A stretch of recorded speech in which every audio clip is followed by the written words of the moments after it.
I have listened all afternoon and have been very disturbed by many of the things that I heard, some of which are just inaccurate. But more importantly, I think when I listen as a citizen of Pennsylvania, not their state representative. I'm not an attorney, but I am someone who has spent a number of years here, who remembers 2009 when we had a budget impasse before that lasted until October. And it was at that time that I got to know particularly my non-public schools in the 144th. They are indeed what at home we call our parochial schools. And since then, I've had a wonderful relationship with those principals as well. In fact, I called them when I saw where this was all headed and said, this means you're not going to get your textbooks again.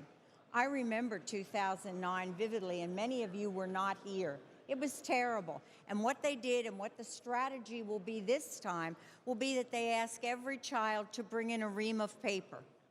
And they sit at night and they take the master workbook that they've gone out to buy, and then they run them off, because when you were talking about children, particularly 1st to 8th grade, a lot of their work is done in a workbook so that they can go back over it. The teacher can check it.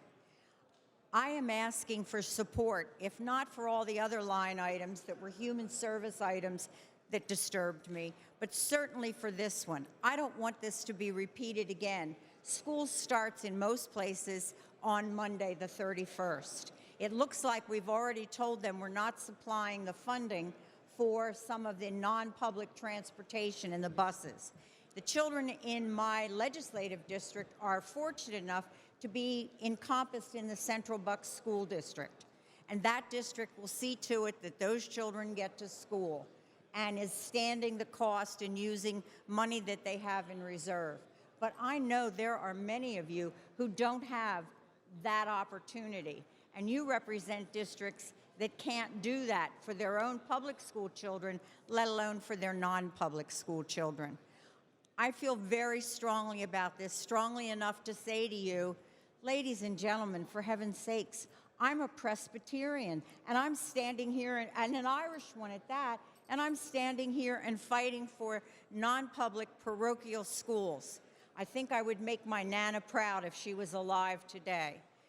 That's a little joke, but it's very serious. I respectfully request, can you just break it one time and at least make sure that these children get their textbooks, because it comes from our Department of Ed. They have no way of supplying it. The orders aren't going in, and the children deserve at least to have the textbooks and the workbooks to learn. Thank you for your indulgence, Mr. Speaker. Obviously, I am in support of this, and I know I represent plenty of the folks when I go back home who say, I don't care about constitutionality. What I care about is where's the money, and can we move on and get things done in Pennsylvania?